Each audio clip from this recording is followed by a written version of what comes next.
കേരളത്തിലെ ക്യാമ്പസുകളിൽ വല്ലാതെ ഭീതിയാണ് ഇവിടത്തെ SFI ഉൾപ്പെടെയുള്ള ചില വിദ്യാർത്ഥി സംഘടനകൾ സൃഷ്ടിച്ചുകൊണ്ടിരിക്കുന്നത്. ചിലപ്പോൾ നമ്മൾ തമാശക്ക് പറയാറുണ്ട്, ചില വീട്ടിന്റെ മുമ്പിൽ ഇങ്ങനെ എഴുതി വെക്കാറുണ്ട്, പട്ടിയുണ്ട് സൂക്ഷിക്കുക എന്ന് എഴുതി വെക്കാറുണ്ട് ഗേറ്റിന് മുമ്പിൽ. ഇന്നത്തെ ചില ക്യാമ്പസുകളുടെ മുമ്പിൽ അതേ സ്വഭാവത്തിൽ എഴുതി വെക്കാവുന്ന രീതിയിലാണ് സംഭവങ്ങൾ മുന്നോട്ട് പോയിക്കൊണ്ടിരിക്കുന്നത്. SFI ഉണ്ട് ഈ ക്യാമ്പസിൽ, സൂക്ഷിക്കണമെന്ന് പറയേണ്ട നിലവാരത്തിലേക്ക് കേരളത്തിലെ ക്യാമ്പസുകൾ എത്തിയിരിക്കുകയാണ്.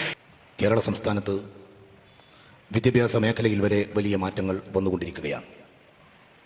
കഴിഞ്ഞ ദിവസമാണ് സ്വകാര്യ സർവകലാശാലകൾക്ക് കേരള മന്ത്രിസഭ അംഗീകാരം നൽകിയത്. നമുക്ക് പ്രത്യേകമായി സന്തോഷിക്കാനുള്ളത്, കുറേ കാലം ഇത്തരമെല്ലാ ഇടപാടുകൾക്കും എതിര് നിന്ന SFIയും CPM ഒക്കെ ഇതിൻ്റെ പ്രചാരകരും അതിശക്തമായ പിന്തുണക്കാരുമായി മാറിയിരിക്കുന്നു എന്നതാണ്.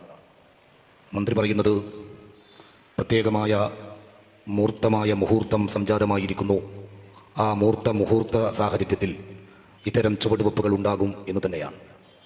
നമ്മൾ സ്വകാര്യ സർവകലാശാലകളെ എതിർക്കാൻ തീരുമാനിച്ചിട്ടില്ല. അതേസമയം ഇന്ത്യയിലെ വിദ്യാഭ്യാസ അവകാശങ്ങളിൽ പുതിയ ജനാധിപത്യത്തിൻ്റെ തുറസ്സുകൾ ഉണ്ടാകുക എന്ന നിലക്ക് അത്തരം ചുവടുവെപ്പുകളെ പിന്തുണക്കുന്നതോടൊപ്പം വളരെ ഗൗരവപ്പെട്ട ചില ആശങ്കകൾ കേരള ഗവൺമെൻറ്റിൻ്റെ മുമ്പാകെ പങ്കുവെക്കുവാനും നമ്മൾ ആഗ്രഹിക്കുകയാണ്. കേരളത്തിലെ വിദ്യാഭ്യാസ മേഖലയുടെ പ്രശ്നങ്ങളെ കുറെ കൂടി ശക്തമായി വിശകലനം ചെയ്യാനും ഈ സന്ദർഭം പ്രയോജനപ്പെടുത്തപ്പെടേണ്ടതായിട്ടുണ്ട്. നമുക്ക് പറയാനുള്ളത്, വിദ്യാഭ്യാസ മേഖലകളുടെ പുരോഗതിക്കനുസരിച്ച് മാറ്റങ്ങൾ ഉണ്ടാക്കുവാൻ വേണ്ടിയുള്ള നീക്കങ്ങളെ ഗവൺമെൻറ്റുകൾ ജനങ്ങളുടെ പക്ഷത്ത് നിന്ന് കൊണ്ടുവരാൻ തീരുമാനിച്ചാൽ അതിനെ പിന്തുണക്കുന്നതിന്, ശക്തിപ്പെടുത്തുന്നതിന് യാതൊരു വൈമനസ്യവും നമുക്കില്ല. അതേസമയം കേരളത്തിലെ പൊതുവിദ്യാഭ്യാസ മേഖലയെ ഏത് രൂപത്തിലാണ് ഇത്തരം നീക്കങ്ങൾ സ്വാധീനിക്കുക എന്നതിനെക്കുറിച്ച് കുറെ കൂടി ഗൗരവത്തിലുള്ള ആലോചനകൾ നടക്കേണ്ടതുണ്ട് എന്നാണ് നമുക്ക് പറയാനുള്ളത്. പ്രത്യേകിച്ചും ഗവൺമെൻറ് വിദ്യാഭ്യാസ സംരംഭങ്ങൾ കാലത്തിനനുസരിച്ച് വളരാതെ പുറന്തള്ളപ്പെട്ടു നിൽക്കുകയാണ്. സർക്കാർ വിലാസം കോളേജുകളൊക്കെ ഏതോ പഴഞ്ചൻ കോഴ്സുകളുടെ വക്താക്കളായി അത് നടത്തിക്കൊണ്ടിരിക്കുന്നവരായി മുന്നോട്ട് പോകുകയാണ്. സ്വാശ്രയ ഭീമന്മാർ അവർക്കനുസരിച്ചുള്ള നിരവധിയായ പിൻബലങ്ങൾ പ്രയോജനപ്പെടുത്തി വലിയ വളർച്ചയുടെ വഴികളിലൂടെ മുന്നോട്ട് പോകുകയാണ്. സാമ്പത്തികമായി പ്രതിസന്ധി അനുഭവിക്കുന്ന വിദ്യാർത്ഥികൾക്ക് യാതൊരിടവും പഠന മേഖലയിൽ ഇല്ലാതെ പ്രയാസപ്പെടുന്ന ഘട്ടം സംജാതമായി കൊണ്ടിരിക്കുകയാണ്. അത്തരമൊരു സാഹചര്യത്തിൽ സ്വകാര്യ സർവകലാശാലകളും അതിന്റെ മറവിൽ വിദേശ സർവകലാശാലകളുമൊക്കെ കൊണ്ടുവരാൻ തീരുമാനിക്കുമ്പോൾ ഒരേ സമയം ഇവിടത്തെ ഗവൺമെന്റ് വിദ്യാഭ്യാസ മേഖലകളെ ശക്തിപ്പെടുത്താൻ വേണ്ടിയുള്ള അതിശക്തമായ ഇടപെടലുകൾ ഗവൺമെന്റുകളുടെ ഭാഗത്തു നിന്നുണ്ടാകണമെന്നാണ് നമുക്ക് സൂചിപ്പിക്കാനുള്ളത്. 40% സൗകര്യം സംവിധാനങ്ങൾ പ്രത്യേകമായി കേരളത്തിലെ മലയാളികളായ വിദ്യാർത്ഥികൾക്ക് വേണ്ടി മാറ്റിവെക്കുമെന്നാണ് പറഞ്ഞു കേൾക്കുന്നത്. നമുക്ക് ആവശ്യപ്പെടാനുള്ളത്, ഏത് സ്വകാര്യ സംരംഭങ്ങൾ വന്നാലും സർവകലാശാലകൾ വന്നാലും സാമൂഹ്യനീതിയുടെ സംവരണത്തിന്റെ തത്വം അതിൽ പാലിക്കാൻ നിങ്ങൾ തയ്യാറായില്ലെങ്കിൽ SFI വിനീത വിധേയരായി നിങ്ങളുടെ മുമ്പിൽ കീഴടങ്ങിയാലും പോരാട്ടവുമായി സാമൂഹ്യനീതിക്ക് വേണ്ടി ഞങ്ങൾ രംഗത്തുണ്ടാകുമെന്ന് ഈ സന്ദർഭത്തിൽ സൂചിപ്പിക്കാൻ ആഗ്രഹിക്കുകയാണ്.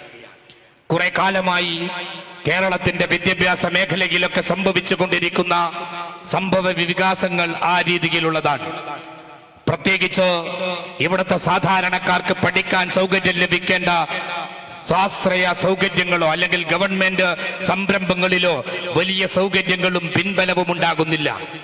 അവിടെയൊക്കെയും ഏതെങ്കിലും ഘടനാപരമായ മാറ്റങ്ങൾ മാത്രമാണ് സംഭവിക്കുന്നത്. കിഫ്ബിയുടെ അക്കൗണ്ടിൽ നിന്നുകൊണ്ട് പണമെടുത്തുകൊണ്ട് ചില ബിൽഡിങ്ങുകളുടെ നവീകരണവും മറ്റു ചില സൗന്ദര്യവൽക്കരണങ്ങളുമൊക്കെ ക്യാമ്പസുകളിൽ നടക്കുന്നുണ്ട്. പക്ഷേ അക്കാദമികമായ പുരോഗതിയും വൈജ്ഞാനികമായ മികവുറ്റ പദ്ധതികളും നടപ്പിലാക്കുന്നിടത്ത് ഗവൺമെന്റുകളും വിദ്യാഭ്യാസ ഏജൻസികളും പരാജയപ്പെടുകയാണ്. അതുകൊണ്ട് കേരള മുഖ്യമന്ത്രിയോടും കേരളത്തിലെ ബഹുമാന്യയായ ഉന്നത വിദ്യാഭ്യാസ വകുപ്പ് മന്ത്രിയോടും നമുക്ക് ആവശ്യപ്പെടാനുള്ളത്, വിദേശ സർവകലാശാലകൾ വരുന്ന ആ വഴിയിൽ കേരളത്തിന്റെ പൊതുവിദ്യാഭ്യാസ മേഖലയെ ഇല്ലാതാക്കിക്കൊണ്ട് കോർപ്പറേറ്റ് മുതലാളിമാർക്ക് കേരളത്തിന്റെ വിദ്യാഭ്യാസം തീരെഴുതാൻ തീരുമാനിച്ചാൽ അതിനെതിരെ തെരുവിൽ പ്രതിഷേധവുമായി ഉണ്ടാകുമെന്ന് ഈ സന്ദർഭത്തിൽ സൂചിപ്പിക്കുകയാണ്. സ്വകാര്യ സർവകലാശാലകളുടെ വൈജ്ഞാനിക പുരോഗതിക്കും മികവിനുമനുസരിച്ച് ഇവിടുത്തെ പൊതുവിദ്യാഭ്യാസ മേഖലകളെ കൂടി ശാക്തീകരിക്കാൻ വേണ്ടിയുള്ള തീരുമാനവും ശക്തമായ ഇടപെടലുകളും ഉണ്ടാകേണ്ടതുണ്ട് എന്നാണ് ഈ സന്ദർഭത്തിൽ നമുക്ക് സൂചിപ്പിക്കാനുള്ളത്. അതുപോലെ തന്നെ എന്തുകൊണ്ടാണ് കേരളത്തിൽ നിന്ന് ങ്ങളിലേക്ക് വിദ്യാർത്ഥികൾ പോയിക്കൊണ്ടിരിക്കുന്നത് എന്നതിനെ കുറിച്ചുള്ള ഗൗരവപ്പെട്ട ആലോചനകൾ കൂടി നടത്തണം. ഇവിടെ മുഖ്യമന്ത്രി പറയുന്നത് കാലങ്ങൾ വല്ലാതെ മാറി, ആളുകൾ ഇങ്ങനെ പോയിക്കൊണ്ടിരിക്കുകയാണ്. സഖാവെ, ഞങ്ങൾക്ക് സൂചിപ്പിക്കാനുള്ളത് ഇതിന്നോ ഇന്നലെയോ തുടങ്ങിയുള്ളതല്ല.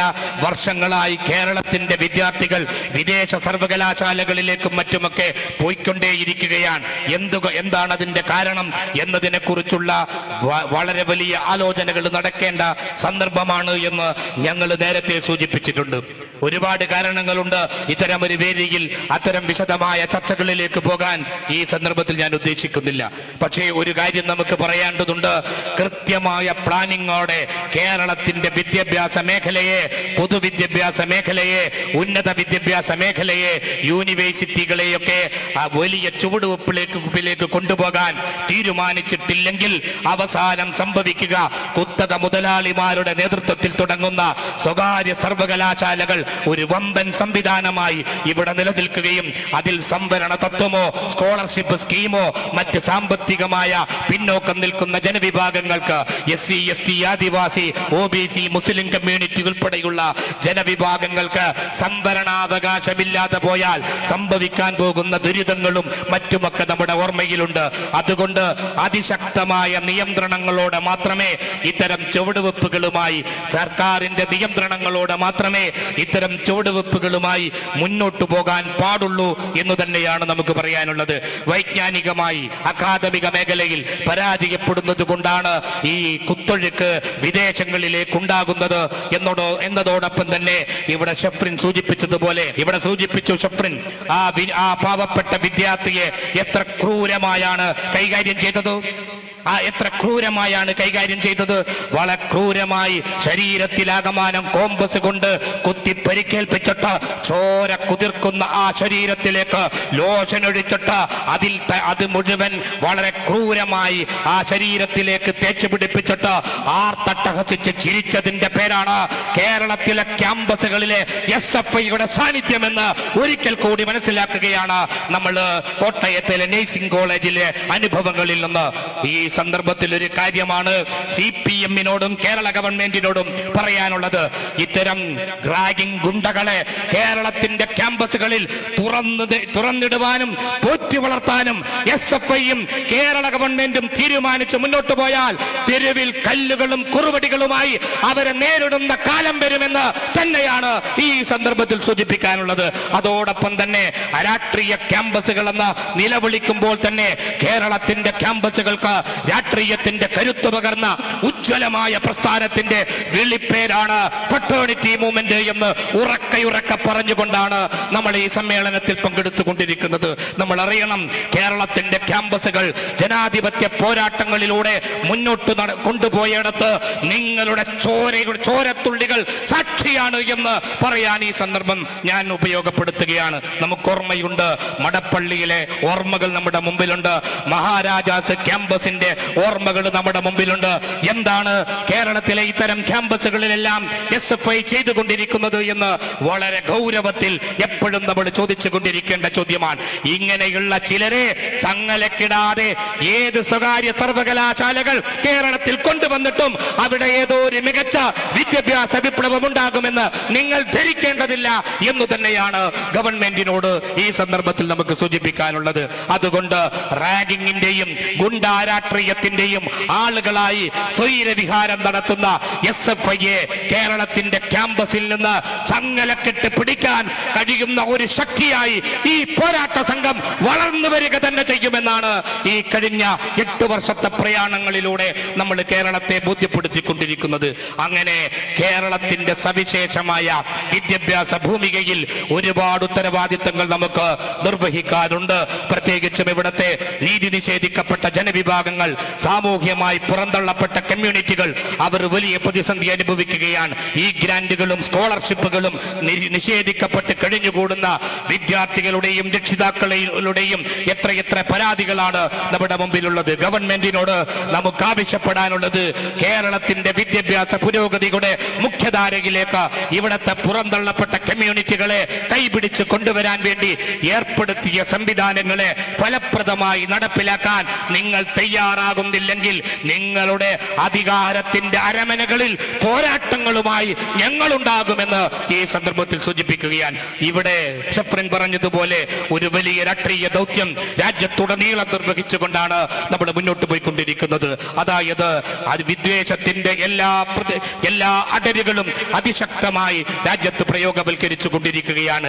2024 പ്രഭാഷണങ്ങളുടെ കണക്ക് ഹേറ്റ് ഇന്ത്യ എന്ന് പറയുന്ന ഇന്ത്യ രാജ്യത്തിലെ വിദ്വേഷ പ്രചാരണങ്ങളെ കുറിച്ച് നടത്തിയ ഒരു പഠനത്തിന്റെ ഏജൻസി കഴിഞ്ഞ ദിവസമാണ് പുറത്തുവിട്ടത്. അവര് പറയുകയാണ്, കഴിഞ്ഞ ഒരു വർഷം മാത്രം ഇന്ത്യ രാജ്യത്ത് നടന്ന വിദ്വേഷ പ്രസംഗങ്ങളുടെയും പ്രചരണങ്ങളുടെയും വർധനവ് 74%. ഇന്ത്യ രാജ്യത്തിലെ 3 ഭീകര ഡ്രാക്കുളകളാണ് അതിൽ മുൻകൈയെടുത്ത് മുന്നിൽ നിൽക്കുന്നത്. അതിലൊന്ന് ഇന്ത്യൻ പ്രധാനമന്ത്രിയാണ്, മറ്റൊന്ന് UP-യിലെ മുഖ്യമന്ത്രി യോഗി ആദിത്യനാഥാണ്, മൂന്നാമതൊരാൾ നമുക്കറിയാവുന്നതുപോലെ അമിത്ഷായാണ്. ഈ 3 ഡ്രാക്കുളകളും വിദ്വേഷത്തിന്റെ വിഷവിത്ത് പാകി ഇന്ത്യ രാജ്യത്തിന്റെ സൗഹൃദാന്തരീക്ഷത്തെ തകർത്തുകൊണ്ട് മുന്നോട്ട് പോയിക്കൊണ്ടിരിക്കുകയാണ്. അവർ വിതക്കുന്ന വിഷവിത്താണ് ഈ രാജ്യത്ത് സംഘർഷങ്ങളായി മാറിക്കൊണ്ടിരിക്കുന്നത്. അവർ ഈ രാജ്യത്തെ തകർത്തുകൊണ്ടിരിക്കുകയാണ്. ഒരു പ്രധാനമന്ത്രിയെ കുറിച്ച്, ഒരു നാടിന്റെ ആഭ്യന്തരമന്ത്രിയെ കുറിച്ച്, ഒരു നാട്ടിന്റെ മുഖ്യമന്ത്രിയെ കുറിച്ച് വിദേശ ഏജൻസി പഠനം നടത്തിക്കൊണ്ട് പറയുക അവർ ഈ രാജ്യത്തിലെ ഏറ്റവും വലിയ വിദ്വേഷ പ്രഭാഷകരാണ്. ഈ വിദ്വേഷ പ്രഭാഷകരെ തുറുങ്കിലടക്കാൻ ആരുണ്ട് എന്ന ചോദ്യമാണ് ഇന്ത്യ രാജ്യം ചോദിച്ചു കൊണ്ടിരിക്കുന്നത്. അവരെങ്ങനെ പ്രഭാഷണം നടത്തും? അതിന്റെ ഭാഗമായി രാജ്യത്ത് നടക്കുന്ന ഭീകരമായ കൊലപാതകങ്ങളുണ്ട്, ബീഭത്സമായ ആക്രമണങ്ങളുണ്ട്, നിരവധി മനുഷ്യരെ തുറുങ്കിലടക്കുന്ന വിധത്തിലുള്ള വലിയ ശ്രമങ്ങളുണ്ട്. വംശീയ ആക്രമണങ്ങൾ ഒരു ഭാഗത്ത്, ഗവൺമെന്റിന്റെ വംശീയമായ നിയമനിർമ്മാണങ്ങൾ മറുഭാഗത്ത്, അങ്ങനെ രാജ്യം പ്രതിസന്ധിയിലൂടെ കടന്നു പോകുകയാണ്. ഈ രാജ്യത്ത് പൗരത്വ നിയമ ഭേദഗതിക്ക് ശേഷം വഖഫ് നിയമ ഭേദഗതി വരുന്നു. സാമൂഹ്യമായി ഇന്ത്യയിലെ മുസ്ലിം ന്യൂനപക്ഷങ്ങളെ സമ്പൂർണമായി ഇല്ലാതാക്കിക്കൊണ്ട് അവരുടെ പൊതു ഇടപെടലുകളെ, പൊതു ഇടങ്ങളെ വിദ്യാഭ്യാസ പുരോഗതിക്ക് വേണ്ടി, മറ്റ് പല പുരോഗതികൾക്ക് വേണ്ടിയും ഈ രാജ്യത്തിലെ സാധാരണക്കാരായ മനുഷ്യരുടെ വളർച്ചയ്ക്ക് വേണ്ടി നൽകിയിരിക്കുന്ന വലിയ ദാനധർമ്മ സ്രോതസ്സുകളെ സമ്പൂർണമായി കൈവശപ്പെടുത്താനും ബാബരി മസ്ജിദ് തല്ലിത്തകർക്കാൻ അവകാശവാദമുണ്ടാക്കിയതുപോലെ ഇന്ത്യയിലെ നിരവധിയായ ആരാധനാലയങ്ങൾ കൈയടക്കാനും വേണ്ടിയുള്ള RSSന്റെ ശ്രമങ്ങളാണ് വഖഫ് നിയമ ഭേദഗതി എന്ന പേരിൽ രാജ്യത്ത് നടപ്പിലാക്കാൻ പോകുന്നത്. എന്നിട്ട് നമ്മൾ അറിയണം, ഈ രാജ്യത്ത് ഈ നിയമനിർമ്മാണത്തിലൂടെ വലിയ പ്രതിസന്ധി സൃഷ്ടിക്കാൻ വേണ്ടി പോകുകയാണ്. ഇനി വഖഫ് സ്വത്തുകളിൽ അവകാശവാദവുമായി വന്ന ആരാധനാലയങ്ങൾക്കെതിരെ കോടതികൾ കയറി അതങ്ങനെ കൈവശപ്പെടുത്തിയിട്ട് ജുഡീഷ്യൽ കർഫേവയിലൂടെ ബാബരി മസ്ജിദ് കൈവശപ്പെടുത്തിയതുപോലെ ഇന്ത്യയിലെ വഖഫ് സ്വത്തുകളും അതിന്റെ ഭാഗമായുള്ള ആരാധനാ കേന്ദ്രങ്ങളും വിദ്യാഭ്യാസ സമുച്ചയങ്ങളുമെല്ലാം RSSന് കൈവശപ്പെടുത്താനുള്ള നീക്കമാണ് നടക്കാൻ പോകുന്നത്. അഥവാ ഒരു സാമൂഹികമായ അതിശക്തമായ വംശഹത്യാ നീക്കം ഈ വഖഫ് നിയമ ഭേദഗതിയിലൂടെ നടപ്പിലാക്കാൻ വേണ്ടി പോകുകയാണ്. ഏക സിവിൽ കോഡിനെ കുറിച്ചുള്ള ചർച്ച വീണ്ടും ശക്തമായി മുന്നോട്ട് പോകുന്നു. ഇന്ത്യ രാജ്യത്ത് ജനാധിപത്യത്തിന്റെ കരുത്ത് കാണിച്ചുകൊണ്ട് 2024 തെരഞ്ഞെടുപ്പിൽ ഇന്ത്യയിൽ സംഘപരിവാറിനെതിരെ രാജ്യത്തുടനീളമുള്ള ന്യൂനപക്ഷങ്ങളും ദളിതുകളും പ്രാദേശിക രാഷ്ട്രീയ പാർട്ടികളും കൊച്ചു സംഘടനകളുമൊക്കെ ഒരുമിച്ച് ചേർന്ന് അതിശക്തമായ ചുവടുവെപ്പ് നടത്തിയപ്പോൾ അതിനെ വേരോടെ പിഴുതെടുക്കാൻ വൺ ഇന്ത്യ വൺ ഇലക്ഷൻ എന്ന പേരിലുള്ള പദ്ധതിയുമായി മുന്നോട്ട് പോകുന്നു. എന്ന് പറഞ്ഞാൽ എന്ത് വലിയ ഷോക്ക് ട്രീറ്റ്മെന്റ് കിട്ടിയാലും RSS പിന്മാറില്ല. കാരണം അവർക്ക് പിന്മാറാൻ കഴിയുന്ന ദർശനമല്ല അവരുടേത് വംശീയ വിദ്വേഷത്തിന്റെ അതിശക്തമായ ഉള്ളടക്കമുള്ള പ്രത്യയശാസ്ത്രമാണ്. അതിനെ പിടിച്ചുകെട്ടാൻ ആശയപരമായ കരുത്തുള്ള വിശാലമായ മുന്നേറ്റങ്ങൾ രൂപപ്പെട്ടു വരേണ്ടതായിട്ടുണ്ട്. 2024 പൊതു തെരഞ്ഞെടുപ്പിൽ അത്തരം നീക്കങ്ങൾ ഉണ്ടായിരുന്നു. ഇന്ത്യ മുന്നണിയെ നമ്മൾ പിന്തുണച്ചു. നിർഭാഗ്യവശാൽ ആ മുന്നണി അതിന്റെ കരുത്തുമായി മുന്നോട്ട് പോയില്ല എന്നത് ഈ രാജ്യം രാജ്യത്തിലെ ജനാധിപത്യ വിശ്വാസികൾക്ക് നിരാശയുണ്ടാക്കുന്ന കാര്യമാണ്. കോൺഗ്രസിന് അതിന് ഉത്തരവാദിത്തമുണ്ട്. ഇന്ത്യ രാജ്യത്തിലെ രാഷ്ട്രീയ പാർട്ടികൾക്ക് അതിന് ഉത്തരവാദിത്തമുണ്ട്.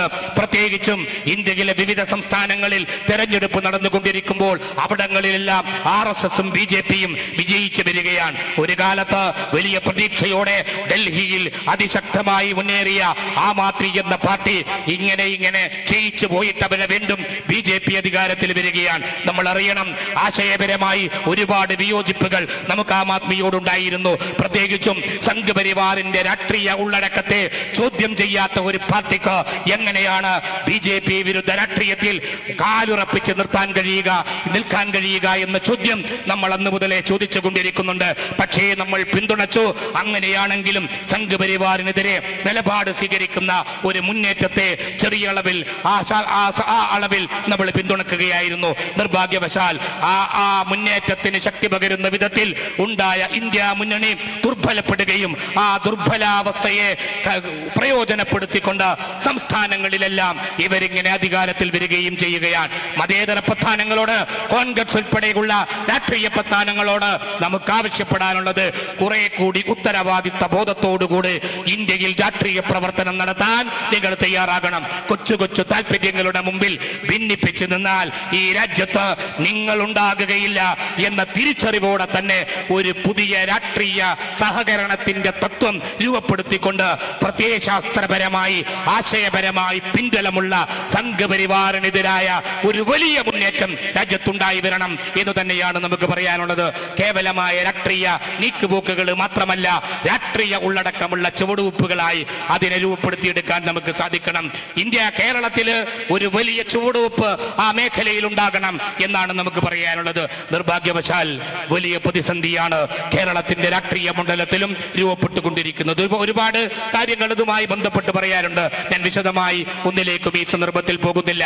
ഇന്ത്യയിൽ വിദേശ പ്രഭാഷകരുടെ കണക്കെടുത്തപ്പോൾ അതിൽ മുമ്പിൽ നിൽക്കുന്നത് പ്രധാനമന്ത്രിയും ആഭ്യന്തരമന്ത്രിയുമാണെങ്കിൽ അതേ കണക്കിന്റെ മാപ്പിനിയുമായി കേരളത്തിന്റെ രാഷ്ട്രീയ പ്രഭാഷണങ്ങളിലേക്ക് കടന്നു വന്നു കഴിഞ്ഞാൽ അതിലൊന്നാം പ്രതിയാകുക കേരളത്തിന്റെ മുഖ്യമന്ത്രിയാണ് എന്ന് വരുന്നിടത്തേക്ക് കേരളത്തിലെ രാഷ്ട്രീയ പ്രഭാഷണങ്ങളും ഇടപെടലുകളും മാറിക്കൊണ്ടിരിക്കുകയാണ്. കുറെ കാലമായി CPM നടത്തിക്കൊണ്ടിരിക്കുന്ന ഇടപെടലുകളും രാഷ്ട്രീയമായ നീക്കങ്ങളും അവരുടെ പ്രഭാഷണങ്ങളും ഒക്കെ കണ്ടാൽ ഇവരെങ്ങനെയാണ് BJPയുടെ B ടീമായി മാറിക്കൊണ്ടിരിക്കുന്നത് എന്ന് സംശയിച്ചു പോയാൽ അതിനെക്കുറിച്ച് കുറ്റം പറയാൻ കഴിയാത്ത വിധമുള്ള മുന്നോട്ട് പോക്കാൻ. അത് CPM അവസാനിപ്പിച്ചില്ലെങ്കിൽ സംഭവിക്കാൻ പോകുന്ന ദുരന്തം നിങ്ങളെ ഈ നാട് ഒരു കാലത്ത് സ്വീകരിച്ചിരുന്നുവെങ്കിൽ സംഘപരിവാറിന്റെ B ടീമായി വിദ്വേഷ പ്രചരണത്തിന്റെ വഴിയിലേക്ക് പോകാൻ തീരുമാനിച്ചാൽ ഈ നാട് ചെറുത്തു തോൽപ്പിക്കുക തന്നെ ചെയ്യും എന്ന തിരിച്ചറിവ് നിവർന്നു പൊരുതിയ ഞങ്ങളെ ഭീഷണിപ്പെടുത്താൻ നിങ്ങൾ വരേണ്ടതില്ല എന്നാണ് ഈ സന്ദർഭത്തിൽ സൂചിപ്പിക്കാനുള്ളത്. ബുൾഡോസറുകൾ വന്നിട്ട് ഞങ്ങളുടെ പ്രിയപ്പെട്ട നേതാവ് ജാവേദ് മുഹമ്മദിന്റെ വീട് തകർത്തുകൊണ്ടിരിക്കുമ്പോൾ ഫെറ്റേണിറ്റി മൂവ്മെന്റിന്റെ അഖിലേന്ത്യാ സെക്രട്ടറി ആയിരുന്ന അഫ്രിൻ ഫാത്തിമയുടെ വീട് ബുൾഡോസറുകൾക്ക് വിധേയമായി കൊണ്ടിരിക്കുമ്പോൾ ഞങ്ങൾ ചങ്കുറപ്പോടെ പൊരുതി നിന്നിട്ടുണ്ടെങ്കിൽ നിങ്ങളുടെ കൊച്ചു വിദേശ വർത്തമാനങ്ങളുടെ മുമ്പിൽ കീഴടങ്ങി ഈ പണി നിർത്തിപ്പോകാൻ ഞങ്ങൾ തീരുമാനിച്ചിട്ടില്ല എന്ന് മനസ്സിലാക്കുന്നത് നല്ലതാണ് എന്ന് ഇവിടത്തെ ഇടതുപക്ഷ സുഹൃത്തുക്കളോട് പറയാൻ ഞങ്ങൾ ആഗ്രഹിക്കുകയാണ്. നിങ്ങൾ വിദ്വേഷം വിതറിയിട്ട് ഡോസിങ്ങിനെ ഈ നാട്ടിൽ വളരെ വ്യാപകമായി ഉണ്ടാക്കി കൊടുത്തുകൊണ്ടിരിക്കുകയാണ്. ഇതൊന്നും ഈ നാട്ടിൽ എത്തുകയില്ല. നവോത്ഥാന പൈതൃകത്തിന്റെ വലിയ വലിയ മഹാശില്പികളുടെ മുന്നണി പോരാളികളായി നടന്നു വരുന്ന കേരളത്തിൽ, നവോത്ഥാന കേരളത്തിൽ നിങ്ങളുടെ വിദ്വേഷത്തിന്റെ വിഷവിത്ത് വിജയിക്കുകയില്ല എന്ന് തന്നെയാണ് നമ്മൾ പറയുന്നത്. തീർച്ചയായും അത്തരമൊരു മുന്നേറ്റം ഇന്ത്യ രാജ്യത്ത് നടത്തിക്കൊണ്ടിരിക്കുന്ന രാഷ്ട്രീയ പ്രസ്ഥാനങ്ങൾക്ക് അഥവാ വിദ്വേഷ രാഷ്ട്രീയത്തിനെതിരെ അതിശക്തമായ പ്രതിപക്ഷ ഐക്യനില രൂപപ്പെടുത്താൻ രാജ്യം ശ്രമിച്ചുകൊണ്ടിരിക്കുമ്പോൾ അതിനെ പിന്നിൽ നിന്ന് കുത്തുന്ന നിലപാട് CPM അവസാനിപ്പിക്കണമെന്നാണ് ഈ സന്ദർഭത്തിൽ പറയാനുള്ളത്. അതുകൊണ്ട് കേരളത്തിന്റെ സാമൂഹ്യ മണ്ഡലത്തിൽ വിദ്വേഷത്തിന്റെ വിഷം വമിപ്പിക്കുന്ന വർത്തമാനങ്ങൾ കേരളത്തിന്റെ മുഖ്യമന്ത്രിയും അതുപോലെ കേരളത്തിലെ CPM നേതാക്കളും അവസാനിപ്പിക്കണമെന്നാണ് ഈ സന്ദർഭത്തിൽ സൂചിപ്പിക്കാനുള്ളത്. ഞാൻ ദീർഘമായ മറ്റ് സംസാരങ്ങളിലേക്ക് ഈ സന്ദർഭത്തിൽ പോകുന്നില്ല. തീർച്ചയായും നമ്മളെ സംബന്ധിച്ചിടത്തോളം ഫെർട്ടേണിറ്റി മൂവ്മെന്റിന്റെ 2 ദിവസത്തെ സമ്മേളനങ്ങൾ ഏറെ ആവേശകരമായ ഒരു ചുവടുവെപ്പായിട്ടാണ് പൂർത്തീകരിക്കപ്പെട്ടിരിക്കുന്നത്. തീർച്ചയായും നിരവധിയായ ചർച്ചകൾ നമുക്ക് നടത്താൻ വേണ്ടി സാധിച്ചു. വരുന്ന ഭാവിയിൽ എങ്ങനെയാണ് നമ്മുടെ മുന്നോട്ട് പോക്ക്, ഏതൊക്കെ ചുവടുവെപ്പുകളാണ് നമുക്ക് വേണ്ടത്, അങ്ങനെ ഗൗരവപ്പെട്ട ആലോചനകൾ നമ്മൾ നടത്തിയിട്ടുണ്ട്. ഒരു പുതിയ പുലരിക്ക് വേണ്ടിയുള്ള പോരാട്ടങ്ങൾ നമ്മൾ ഏറ്റെടുക്കുകയാണ്. കഴിഞ്ഞ 8 വർഷം ഫെർട്ടേണിറ്റി മൂവ്മെന്റിന് കേരളത്തിലെ ക്യാമ്പസുകൾ ജനാധിപത്യത്തിന്റെ വസന്തം തീർത്തുകൊണ്ട്, സാഹോദര്യത്തിന്റെ പുതുവസന്തം തീർത്തുകൊണ്ട് മനോഹരമായ ഒരു പുതിയ രാഷ്ട്രീയത്തെ നിങ്ങൾ നട്ടുവളർത്തിയ മനോഹരമായ ഒരു കാലമായിരുന്നു എന്ന് നമ്മൾ ഓർമ്മിക്കുകയാണ്. ആ വഴിയിൽ ഒരുപാട് ത്യാഗപൂർണമായ വഴികളിലൂടെ നിങ്ങൾ സഞ്ചരിച്ചിട്ടുണ്ട്. ഒരുപാട് മർദ്ദനങ്ങൾ ഏറ്റുവാങ്ങിയിട്ടുണ്ട്. ജയിലറകളിലേക്ക് നിങ്ങൾ എടുത്തെറിയപ്പെട്ടിട്ടുണ്ട്. ലാത്തിയടിയേറ്റ് പിടഞ്ഞിട്ടുണ്ട്. അതേപോലെ തന്നെ ചില ഗുണ്ടാ രാഷ്ട്രീയത്തിന്റെ വലിയ പീഡനങ്ങൾ ഏറ്റുകൊണ്ട് മുന്നോട്ട് പോയവരുണ്ട്. എറണാകുളത്തെ എന്റെ സഹപ്രവർത്തകരാണ് ഈ സമ്മേളനത്തിൽ കൂടുതലുള്ളത് എന്ന് ഞാൻ മനസ്സിലാക്കുകയാണ്. നിങ്ങൾ മഹാരാജാസിന്റെ ഇടിമുറികളെ അതിജീവിച്ചവരാണ് എന്ന ഉറച്ച ബോധ്യത്തോടുകൂടെ ഈ സന്ദർഭത്തിൽ ഞാൻ പറയുകയാണ്. വരാൻ പോകുന്ന 2 വർഷത്തെ നമ്മുടെ പ്രവർത്തന കാലയളവ് അത്തരം പോരാട്ടങ്ങളെ കൂടുതൽ ശക്തമായി മുന്നോട്ട് കൊണ്ടുപോകാനുള്ള ഒരു വലിയ ഉത്തരവാദിത്തമാണ് നമ്മളിൽ ഏൽപ്പിച്ചിരിക്കുന്നത്. ഇന്നും ഇന്നലെയുമായി നടന്ന സമ്മേളനത്തിന്റെ ചർച്ചകളിൽ അത്തരം വലിയ ദൗത്യങ്ങളെ കുറിച്ചുള്ള ആലോചനകൾ നമ്മൾ നടത്തിയിട്ടുണ്ട്.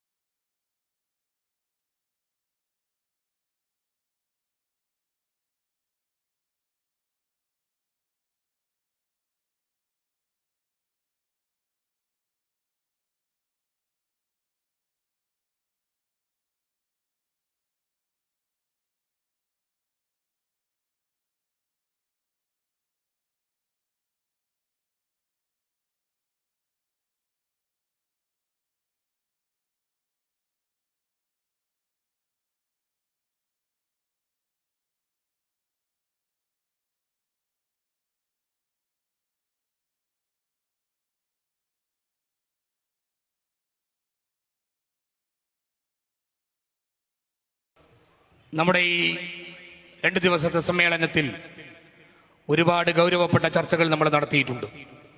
ആ ചർച്ചകളിലൂടെ വളരെ ശ്രദ്ധേയമായ ഒരു പുതിയ നേതൃത്വത്തെ നമ്മൾ തെരഞ്ഞെടുത്തിരിക്കുകയാണ്. 40 അംഗങ്ങളുള്ള സംസ്ഥാന കമ്മിറ്റിയെ നമ്മൾ തെരഞ്ഞെടുത്തു. കേരള രാഷ്ട്രീയത്തിൽ ഒരുപാട് പുതിയ ചുവടുവെപ്പുകൾക്ക് നേതൃത്വം കൊടുക്കാൻ കഴിയും വിധം വ്യത്യസ്ത പ്രതിഭാശാലികളായ ശ്രദ്ധേയരായ ലീഡേഴ്സിനെയാണ് നമ്മൾ നേരത്തെ പ്രഖ്യാപിച്ചത്. ആ വർക്കിംഗ് കമ്മിറ്റി ചേർന്ന് നമ്മൾ ഉണ്ടാക്കിയ വലിയ ചർച്ചകളിലൂടെ ആ വർക്കിംഗ് കമ്മിറ്റിയിൽ നിന്ന് തെരഞ്ഞെടുക്കപ്പെട്ട പ്രിയപ്പെട്ട നേതാക്കളെ ഈ സന്ദർഭത്തിൽ പ്രഖ്യാപിക്കുകയാണ്. ആവേശകരമായ മുദ്രാവാക്യം വിളികളോടെ നമ്മൾ ഈ ലീഡേഴ്സിനെ ഈ സമ്മേളനത്തോടുകൂടെ ഫെർട്ടേണിറ്റി മൂവ്മെന്റിന്റെ പുതിയ ഭാരവാഹികളായി പ്രഖ്യാപിക്കുകയാണ്. സംസ്ഥാന പ്രസിഡന്റായി നമ്മൾ തെരഞ്ഞെടുത്തിരിക്കുന്നത് പ്രിയപ്പെട്ട നഈം ഗഫൂറിനെയാണ്.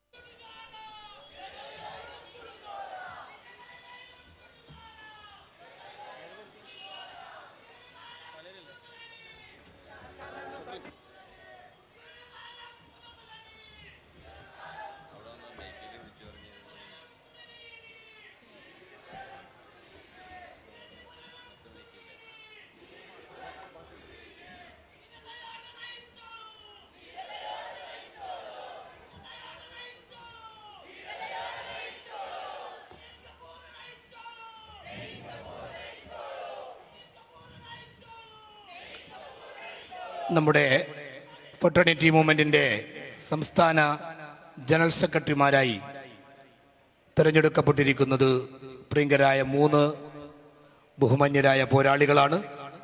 മുഹമ്മദ് സയ്യിദ് TK, ഗോപു തോന്നക്കൽ, ബാസിത് താനൂർ. ബഹുമാന്യരായ 3 നേതാക്കളെയും ഞാൻ വേദിയിലേക്ക് ക്ഷണിക്കുകയാണ്.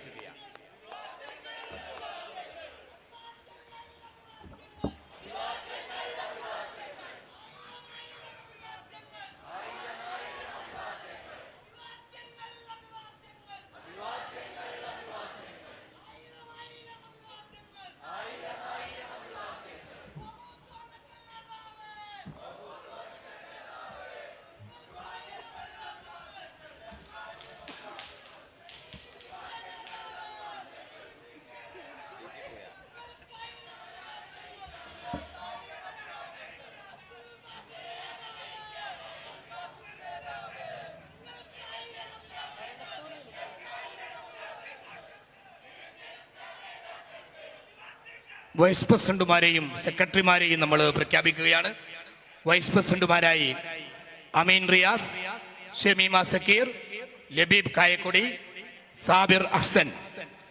സെക്രട്ടറിമാരായി മുഫീദ് കൊച്ചി, അൻവർ സലാഹുദ്ദീൻ, സുഹാന അബ്ദുൽ ലത്തീഫ്, സുനിൽ കുമാർ അട്ടപ്പാടി, മുനീബ് ഏലങ്കമൽ, രഞ്ജിത ജയരാജ്, അഡ്വക്കേറ്റ് അലി സവാദ്.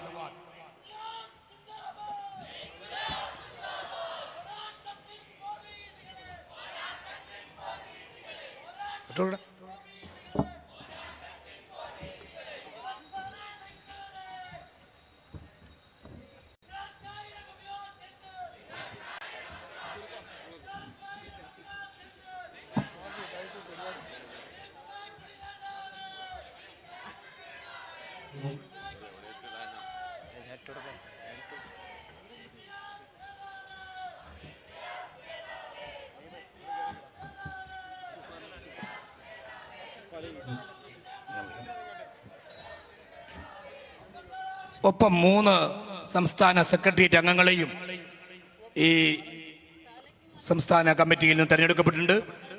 മിസ് അബ് ഷിബിലി, സഹല EP, ആഷിഖ് TM 3 പേരെയും വേദിയിലേക്ക് ക്ഷണിക്കുകയാണ്. ഈ മുഴുവൻ ഭാരവാഹികൾക്കും പാർട്ടി സംസ്ഥാന കമ്മിറ്റിയുടെ സ്നേഹാഭിവാദ്യങ്ങൾ നേരുന്നു. കൂടുതൽ കരുത്തോടെ മുന്നോട്ടു പോകാൻ കഴിയട്ടെ എന്ന് ആശംസിച്ചുകൊണ്ട് ഞാൻ എൻ്റെ വാക്കുകൾ ഉപസംഹരിക്കുകയാണ്.